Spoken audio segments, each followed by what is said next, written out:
আমার এই ভিডিওটি শেয়ার করুন, কারণ মানুষ হিসেবে আমাদের মানবতা এখনো বেঁচে আছে কিনা সেটি আজ প্রশ্ন। আজকে আমি একটি ভিডিও দেখে চোখের পানি ধরে রাখতে পারিনি।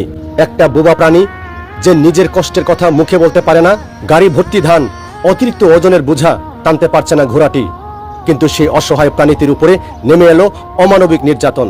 লাঠির পর লাঠি মারা হচ্ছে, তবুও সে চেষ্টা করছে, বারবার চেষ্টা করছে মালিকের বোঝা টানতে। ভাবুন তো, মানুষের মতো কথা বলতে পারলে হয়তো সে বলতো আমি আর পারছি না, কিন্তু না, সে বোবা। আর সেই সুযোগটি নিচ্ছে কিছু নিষ্ঠুর মানুষ।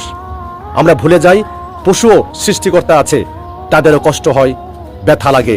মানবতা শুধু মানুষের জন্য নয়, সব জীবনের প্রতি দয়া দেখানোর মধ্যেই প্রকৃত মানবতা।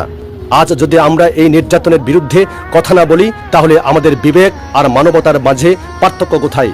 একটা সমাজ তখনই সুন্দর হয় যখন সেখানে দুর্বল এবং অসহায় প্রাণীর প্রতিও মায়া থাকে। হ্যাঁ, মায়া থাকা উচিত।